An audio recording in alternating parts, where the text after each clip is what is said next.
My name is Leo Miller, and I'm about as generic as a high school student gets. The kind of guy who could vanish into a crowd in 3 seconds flat. If there was anything remarkable about me, it was my family situation or lack thereof. My parents died a while back, leaving me with my grandma, getting by on her meager Social Security checks and whatever I could scrape together for my part-time job. My world, for the most part, was gray, until the day it was violently ripped open by three impossibly vibrant colors. First, there was Claire Sterling, the school's ice queen, the girl every guy at Northwood High dreamed about. She was as beautiful and untouchable as a flower on a snow-capped mountain. She walked up to my desk, carrying a steaming mug of hot chocolate, and placed it in front of me while the entire class stared like they'd just seen a ghost. Her voice was cool, but held an edge of command. "Drink this. You look like you need it." Right on her heels was Lily Meadows, a sweet girl from the year below who looked like a startled bunny. She clutched a meticulously wrapped lunchbox, her face flushed as she squeezed her way to my desk. Her voice was barely a whisper. "Leo, I made this for you. Please take it." Before I could even process what was happening, a loud, arrogant "Move it" cut through the air from the doorway. Ruby Valdez, the resident spoiled princess, stormed in like a crimson hurricane, wearing a pair of limited edition sneakers. She slammed a can of Monster Energy on my desk with a loud bang, then whipped her head away, though I could see the tips of her ears turning red. "Hey, you look half dead. This is for me. Drink it and get your act together." Dead silence fell over Mr. Henderson's senior homeroom. Every pair of eyes in the room felt like a scalpel dissecting me. I could feel the death glare from the football captain, Tyler Hogan. He'd been chasing Claire for 2 years and had never gotten more than a 2-word sentence out of her, let alone been hand-delivered hot chocolate. I was completely lost. I swear, before that moment, my interactions with these 3 untouchable girls were less than zero. Now, it was like they coordinated a full-scale assault on my quiet life, staging the year's most surreal drama, when 3 goddesses go crazy for a nobody. My gray world was officially a chaotic mess. "Leo, what the hell is going on?" my best friend, Kevin Garcia, whispered, nudging me with his elbow. The shock and pure, unadulterated gossip were practically shooting out of his eyes like laser beams. What could I say? If I told him I had no idea, would he even believe me? I stared at the 3 bizarre offerings on my desk. A pristine white mug of steaming hot chocolate, a lovingly prepared lunch wrapped in a pink cloth, and a flashy red can of energy drink. They felt like 3 ticking time bombs that had just blown my peaceful existence to smithereens. After her delivery, Claire had returned to her seat, her frosty demeanor back in place, as if the whole thing had been a figment of my imagination. But every now and then, I'd catch her cool eyes peering at me over the top of her book. Lily stood frozen by my desk, nervously twisting the hem of her sweater, her wide eyes a mix of hope and anxiety. Ruby, however, was the most extra. She grabbed a spare chair, plopped down next to me, crossed her arms, and glared with a look that screamed, "I dare you not to drink it." I felt like a single-celled organism being studied by 3 prehistoric predators. Every nerve in my body was screaming, Thanks, all of you, but..." I started, trying to find a way to politely decline this sudden, overwhelming generosity. "No buts." Claire cut me off from across the room. "Please, Leo." Lily's voice trembled like she was about to cry. "Just drink it, idiot. Are you deaf?" Ruby scowled impatiently. 3 completely different tones, one single, non-negotiable message. I was cornered, soaked in the gazes of every envious, jealous, and utterly bewildered student in the class. I felt my scalp tingle. Finally, I reached for the Monster Energy, twisted the cap, and took a swig. I had to go for the path of least resistance. No, I had to appease the most ferocious one first. Ruby Valdez was clearly not someone you wanted to piss off. Sure enough, a triumphant smirk flickered across her lips before she quickly masked it with a scowl. "About time," she huffed. Across from me, Lily's expression fell. She looked like a kicked puppy, and it made my chest ache.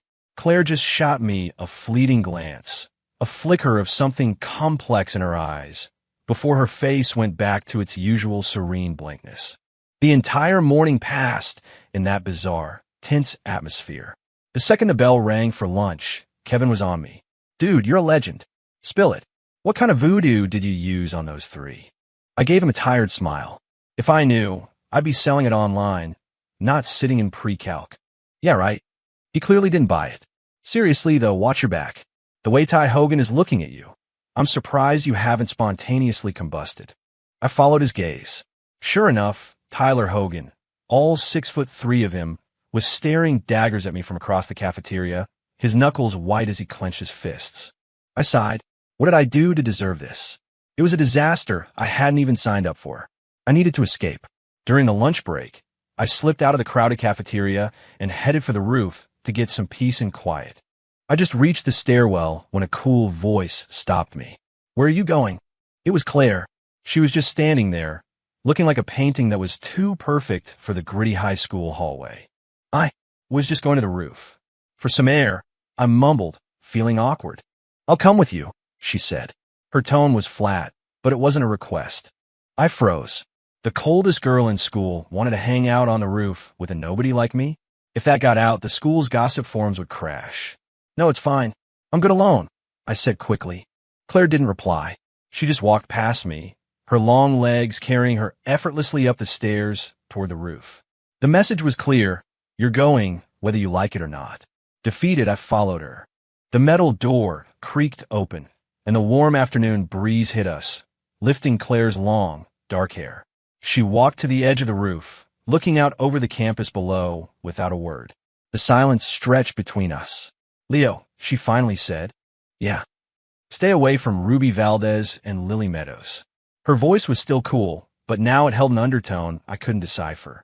I was more confused than ever. Why? They'll get you hurt. Claire turned to face me, and her beautiful eyes were fixed on mine. They held a seriousness, and was that concern I had never seen before. Her stare made me uncomfortable. Hurt? How? Were they going to drown me in hot chocolate and bury me in homemade sandwiches? I don't get it. You will, she said, and then turned away, leaving me with even more questions than before. That afternoon, during gym class, we had free time. Tyler Hogan and a couple of his buddies cornered me behind the bleachers. Heard you're a real big shot now, Miller, Tyler sneered, bouncing a basketball menacingly. My stomach dropped. I knew this was coming. I don't know what you're talking about, I said, keeping my voice as steady as I could. You don't. He laughed, then slammed the ball down by my feet. Claire, Ruby, Lily, they're practically royalty. So what's a charity case like you doing getting their attention? Huh? What kind of game are you playing? I'm not playing any game. Still talking back, one of his cronies shoved me. Answer the man. I clenched my jaw and said nothing. Arguing with guys like this was pointless. Looks like we'll have to knock some sense into you, Tyler said, cracking his knuckles as he stepped closer. Just then, a sharp, arrogant voice cut through the air. Tyler Hogan, you lay one finger on him and see what happens. It was Ruby. She stood there like a proud, fiery phoenix, hands on her hips, blocking me from them. Tyler was clearly not expecting her. His tough guy act deflated instantly. Everyone knew Ruby's family practically owned half the city. A high school jock like him couldn't afford to cross her. Ruby, this has nothing to do with you. It's between me and him, Tyler said, his voice suddenly much softer. His business is my business. Ruby shot back, her chin held high. I'm warning you, Hogan. Leave him alone from now on, or I'll make sure you don't have a school to come back to. Tyler's face went from red to white. He shot me one last, hateful glare before grumbling something to his friends and slinking away. The crisis was over. I looked at the small, defiant girl standing in front of me, a strange mix of feelings swirling in my chest. Thanks, I said softly. Oomph. Who needs your thanks? She spun around, back to her usual haughty self. I just don't like seeing my people get bullied, that's all. With that, her face turned bright red. She muttered idiot and ran off. I watched her go, a small smile on my face. That girl was something else. After school, I turned down Lily's shy offer to walk home together. I needed to be alone. Everything that happened today kept replaying in my head like a bizarre movie. What was with these three girls? Nothing they did made any sense. Claire tells me to stay away from the other two, saying they'll hurt me. Then Ruby jumps in to save me from a beating. And Lily's persistent kindness didn't seem like an act. The more I thought, the bigger my headache got. I live in an old, rundown apartment complex with dim streetlights and deep alleyways. As I rounded a corner, I felt a sudden rush of air behind me. I instinctively ducked my head just as a wooden plank whistled past my face. A cold sweat broke out on my skin. I spun around to see Tyler and his goons. "Not so fast, Miller," Tyler sneered. "No princess here to protect you now." My heart sank. This was bad. This alley was deserted. Yelling wouldn't do any good. "What do you want, Hogan?" I asked, my voice low. "I want you to learn your place." "Stay away from Claire Sterling," he shouted, raising the plank to bring it down on my head. I shut my eyes, bracing for the impact, but the pain never came. I opened my eyes to a sight I would never forget. A small figure in a school uniform was standing in front of me. It was Lily. She had her arms spread wide, like a mother hen protecting her chick, taking the full force of Tyler's blow with her frail back. There was a sickening thud. Lily let out a muffled groan, her body swaying, but she didn't fall. "Don't you dare hurt Leo." Her voice was trembling with pain, but her tone was unbelievably firm. Tyler and his friends were stunned. They probably never imagined that this timid, quiet girl had this kind of courage. "Are you crazy?" Tyler stammered. "Run, Leo, run," Lily yelled, turning her head back to me. A trickle of blood seeped from the corner of her mouth. My mind went blank. Then, a tidal wave of pure rage surged up from the pit of my stomach. I don't know where the strength came from, but I shoved Lily out of the way and launched myself forward, kicking Tyler square in the stomach. He cried out and crumpled to the ground. His friends snapped out of their shock and swarmed me. I went ballistic, fighting like a cornered animal, all instinct and fury. My wild, desperate attack must have scared them, because after a few frantic moments, they scrambled away, leaving Tyler whimpering on the ground before he too fled. The alley was quiet again, leaving just me and Lily. I rushed to her side, catching her as her legs gave out. "Are you okay? Where did he hit you?" "I'm okay, Leo," she whispered, giving me a weak smile before her eyes rolled back and she passed out in my arms. Holding her small, limp body, I felt a primal fear I'd never known before. I carried her on my back, running like a madman to the nearest urgent care clinic. Thankfully, the doctor said it was just severe bruising and shock. She will be fine.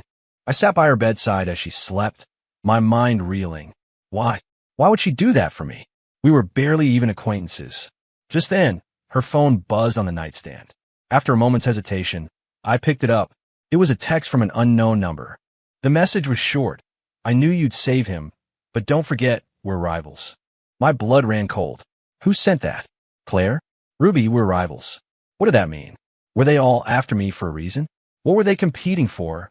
One mystery after another wrapped around me like an invisible net, pulling me deeper into confusion. The next day, Lily didn't come to school. The moment I walked into homeroom, I felt two very different stares lock onto me. Claire's was cool, as usual, but with a new, probing intensity. Ruby's was pure, undisguised anger. And was that jealousy? "Hey, idiot." Ruby marched up to my desk. "Why isn't Lily here? What did you do to her?" I looked at her, my own feelings a tangled mess, and quickly explained what had happened the night before. After I finished, Ruby just stood there, stunned. Then her expression turned ugly. "That bastard Hogan!" She slammed her fist on my desk, then glared at me. "And you're a grown man, and you let a girl protect you? You're useless." I didn't argue. She was right. I've been useless. If it weren't for Lily, I'd be the one in a hospital bed. From now on, I'm protecting you myself, Ruby declared, then stormed back to her seat. I watched her go, but all I could think about was that mysterious text message. What in the world did they want from me? The days that followed were even more surreal. Claire brought me a latte every single morning, without fail. She'd also find reasons to keep me from doing anything potentially dangerous. For example, she once told me the bolts on the basketball hoop on the east side of the court were loose, and that I should stay away. The next day, the whole backboard came crashing down during gym class. Ruby became my self-appointed bodyguard, shadowing my every move. Any guy who even looked at me funny got a death stare that could curdle milk. She also forced a brand new iPhone on me, claiming it was so she could get in touch whenever I want. As for Lily, she didn't come back to school after that day. I texted her, but she never replied. I could feel a tense, unspoken standoff between the three of them.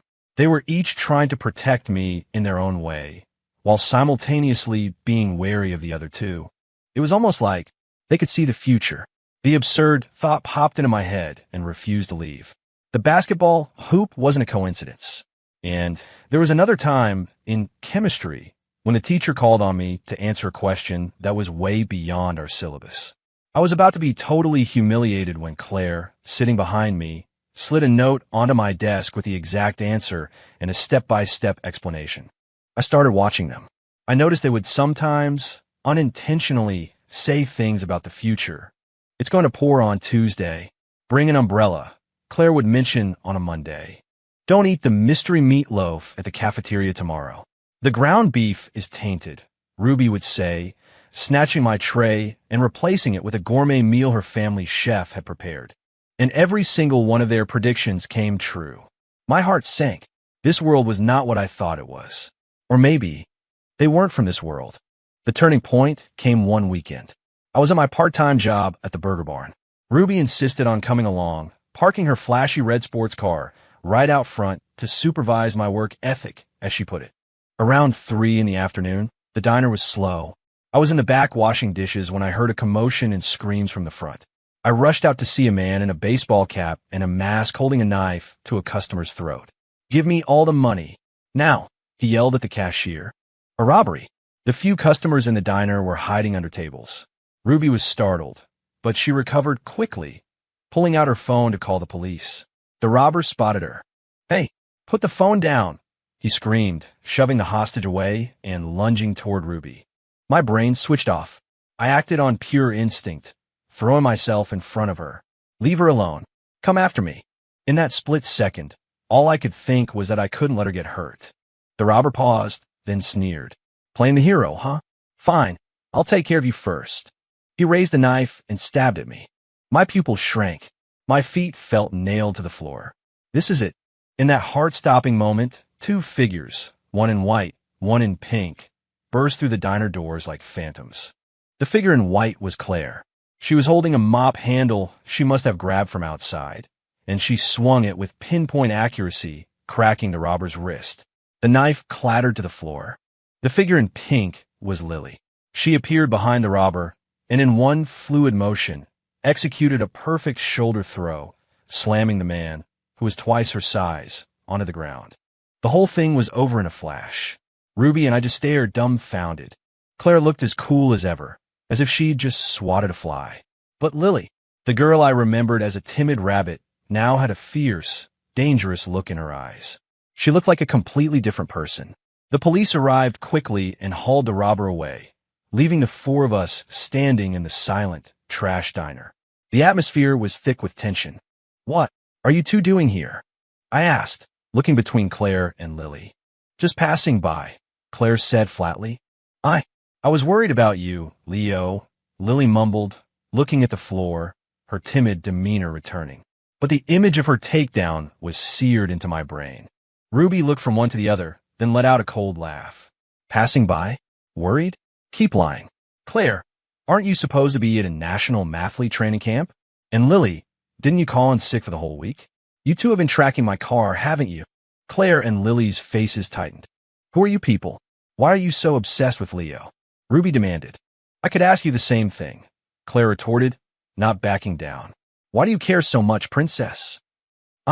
Ruby was speechless for once. As another fight was about to break out, I felt my head start to throb. Enough, I snapped. They all went quiet, looking at me. I took a deep breath, my gaze sweeping over each of them. You can see the future, can't you? And you're not normal high school students. You know how to fight. And this rivalry between you, what is it really about? I want an explanation. Right now. My voice was calm, but my tone was absolute. They were silent. Finally, Claire sighed, as if she'd made a decision. This isn't the place. Follow me. She took us to the Gilded Bean, the fanciest coffee shop in the city, and got us a private room. The mood was heavy. Leo, what we're about to tell you might change your entire understanding of reality, Claire said, her expression more serious than I'd ever seen it. Are you ready? I nodded. We are from the future. We've been reborn. That first sentence hit me like a lightning strike. Reborn? Like something out of fantasy novel? The three of us, we all come from different timelines, Claire continued. And in each of our past lives, the world was destroyed. Destroyed? My throat felt dry. The one that destroyed, it was a being called the Void Lord. It was unimaginably powerful. Humanity was helpless against it. And in each of our separate pasts, there was one thing in common. Claire paused, her eyes filled with a deep, complicated sadness. You, Leo, you died protecting us from the Void Lord. My heart ceased. I died? Protecting them? How is that possible?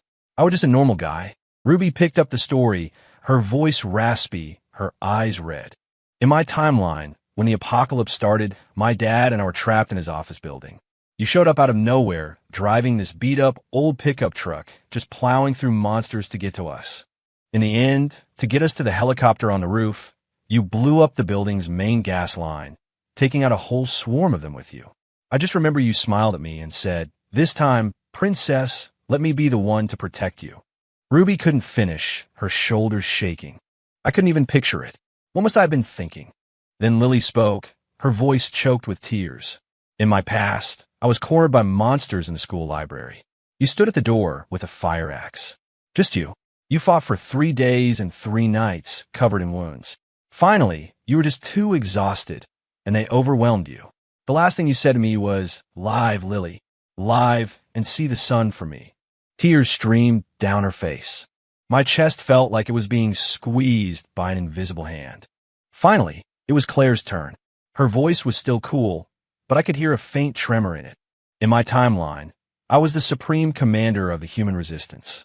And you were my second in command and our strongest soldier. We found the Void Lord's weakness, but exploiting it required a suicide mission to detonate a source bomb. Everyone was silent.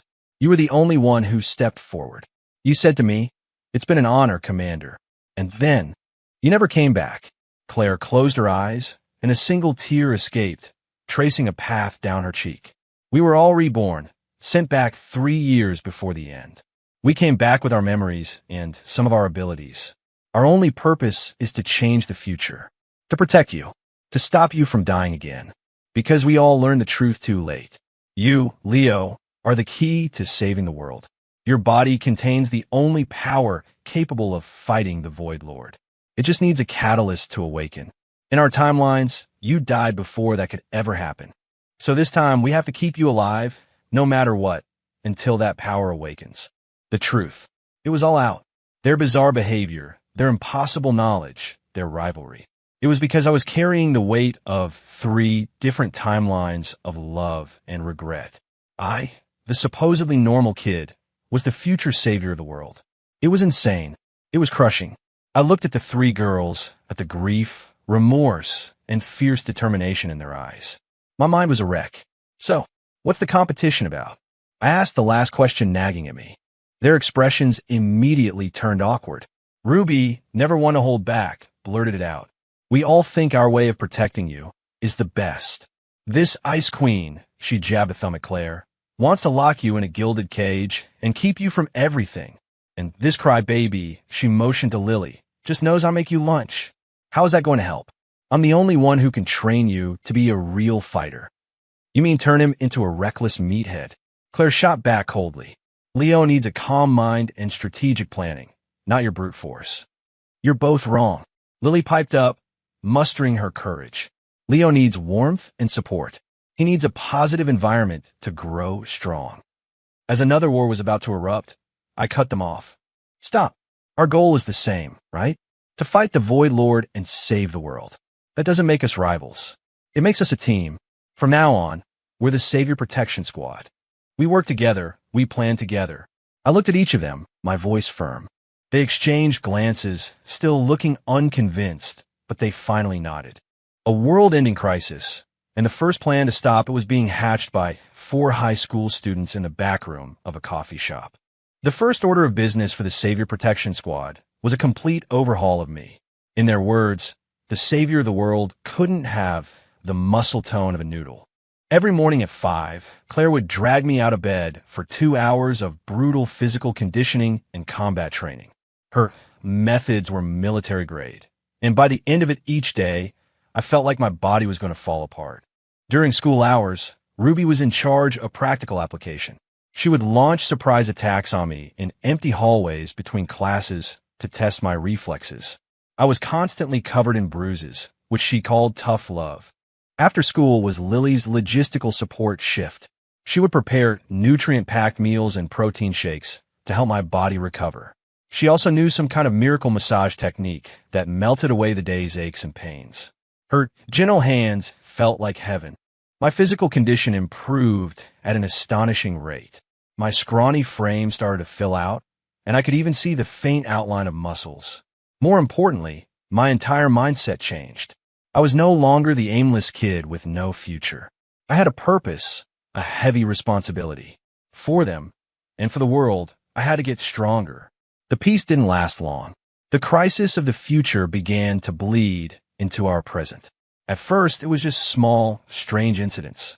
Pets started disappearing from the suburbs. Vague posts about monsters in the city shadows would appear online, only to be scrubbed within minutes. We all knew what it was.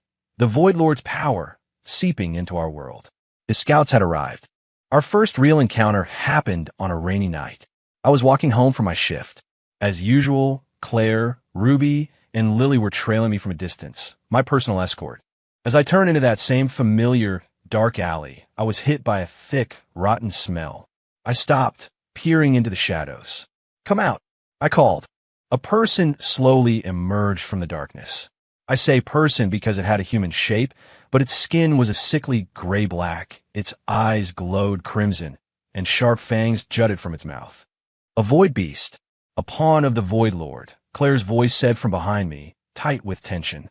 "So it begins," Ruby said, a hint of excitement in her voice. Lily silently slipped on a pair of silver knuckle dusters she pulled from her backpack. The void beast spotted us. It let out an inhuman screech and charged straight at me, moving with unnatural speed. But after weeks of training, I wasn't the same helpless kid anymore. I sidestepped its lunge and chopped at the back of its neck. The blow sent it stumbling, but it didn't seem to do any real damage. It shook its head and charged again. Its weak point is its heart, Claire yelled. I changed my strategy, using my newfound agility to weave around its attacks, looking for an opening. Ruby and Lily closed in from the sides. Ruby's attacks were powerful and direct, while Lily's movements were fluid and unpredictable, aimed at its legs. We worked together with a surprising, unspoken synergy. After a few minutes, I saw my chance. Ruby landed a solid kick that sent the beast staggering back. I lunged forward, channeling all my strength into my right fist, and drove it straight into the creature's chest. My fist tore through its flesh. A foul-smelling black liquid splattered all over me. The void beast let out a piercing shriek as its body deflated like a punctured balloon, melting into a puddle of black ooze on the pavement. The fight was over. We were all breathing heavily, but a sense of exhilaration hung in the air. It was our first real battle as a team, our first victory against an enemy from the future. Not bad, idiot, Ruby grinned, clapping me on the shoulder. Are you hurt, Leo? Lily asked, her eyes wide with concern. I shook my head, staring at my fist. The power behind that last punch had surprised even me. Something inside me was definitely waking up. That first victory gave us a surge of confidence, but it also made us realize how close the danger was. We started actively patrolling the city at night, hunting for void beasts hiding in the shadows. Our teamwork became flawless. Claire was our strategist, the brain of the operation. Ruby was our vanguard, always leading the charge. Lily was the perfect assassin, striking from the shadows at the most critical moments. And me? With every fight, the power inside me grew stronger. I found I could instinctively see the void beast's weak points. My strength and speed had already surpassed human limits. I could even summon a faint golden light around my fists, a light that was devastatingly effective against them. Claire called it holy light, the only energy that could purify the void. It was my innate ability as the savior. My power was awakening. Our squad became the city's secret guardians. By day, we were normal high school students, trying to enjoy the last bit of peace we had. By night, we were warriors. It was an exhausting double life, but it was fulfilling, especially when I had to deal with the girls fighting over me. Leo, it's the weekend. I'm taking you to my family's private range to practice shooting, Ruby would announce. Absolutely not, Claire would counter. His power is still unstable. Firearms are too risky.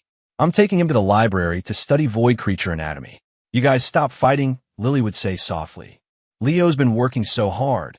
He deserves a break. In those moments, I felt like my head was going to explode. But watching them argue over me, I felt a warmth I'd never known. I wasn't fighting alone. I had 3 girls behind me who would do anything for me. And that was enough. High school graduation came and went.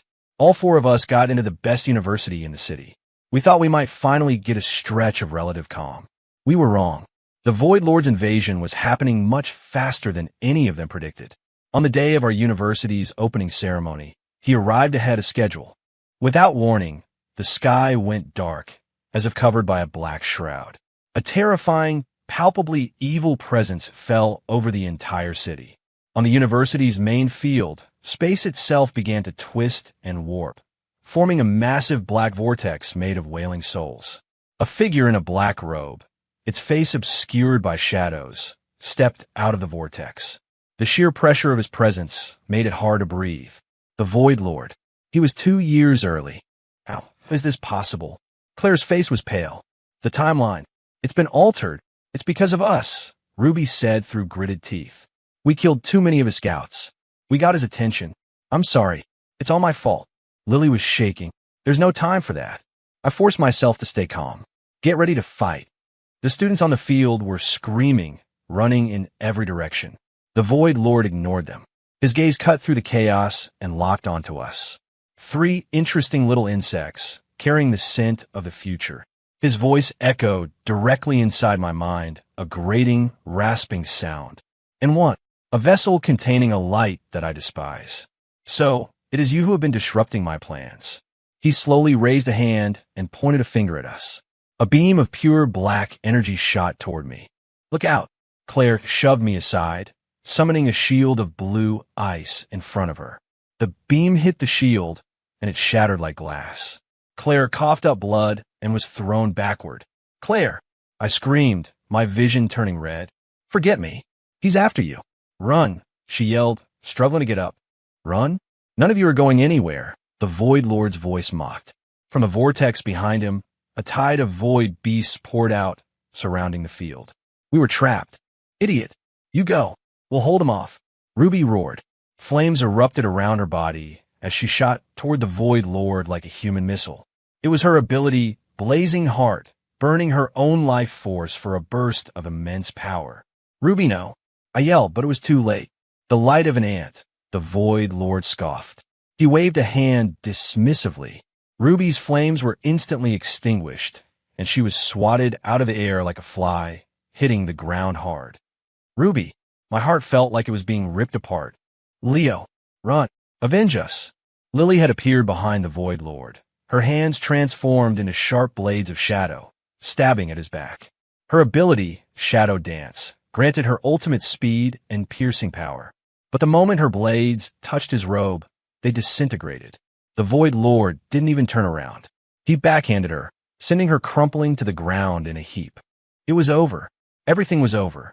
Claire, Ruby, Lily. One after another, they fell. They were using their lives to buy me time to escape. Their eyes all screamed the same message at me. Live. Run. Regret. Fury. Helplessness. Grief. A volcano of emotions erupted inside me. Why was I so weak?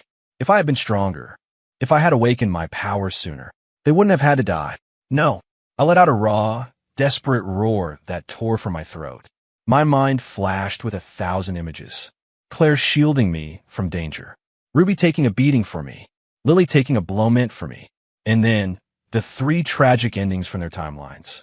The me who blew up a building. The me who fought with a fire axe until I was overwhelmed. The me who calmly walked toward a bomb for the sake of humanity. In that instant, the wills of all those versions of me seemed to cross space and time, merging into one. So, this is it. I felt something inside me shatter. A warm, boundless power surged from my heart, flooding every cell in my body. A brilliant golden light exploded from me, shooting into the sky and blasting away the oppressive darkness. In the radiant light, my hair turned a brilliant gold. A pair of wings, woven from pure energy, unfurled from my back. Power.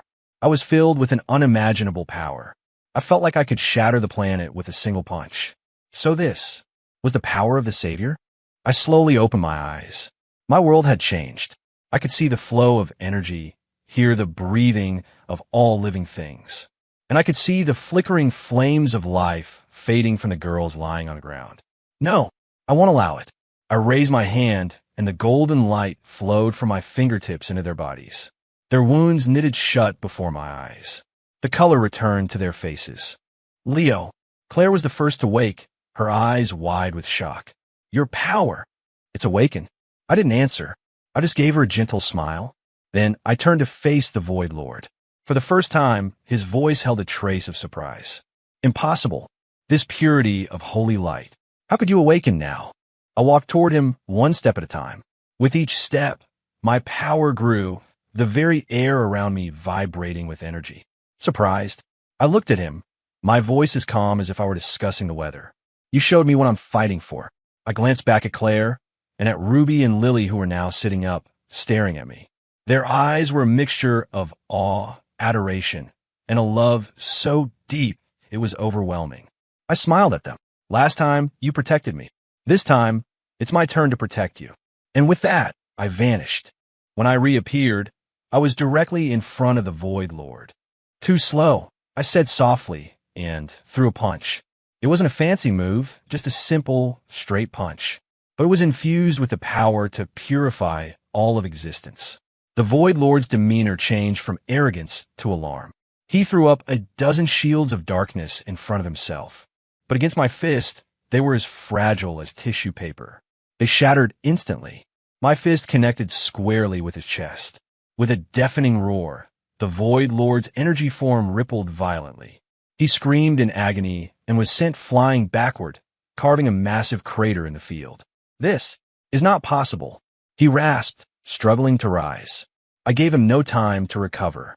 I opened my hand, and a long sword made of golden light materialized in my grasp. It's over. I raised the sword high and swung it down. 100-meter-long blade of golden energy tore through the sky. And no, the Void Lord howled in desperation, gathering all his power into a massive sphere of black energy to block the attack. It was useless. The golden sword wave cut through the black sphere as if it wasn't there, purifying and dissolving it on contact. Its momentum carried it forward, slicing the Void Lord, and the black vortex behind him, clean in two. There was no explosion, no grand finale. The Void Lord, and all the evil he brought with him, was simply erased in the cleansing light. The sky cleared. The sun shone down once more. It was as if the nightmare had never happened. I let my power recede, floating gently back to the ground. My golden hair and wings faded away. I was just Leo Miller again.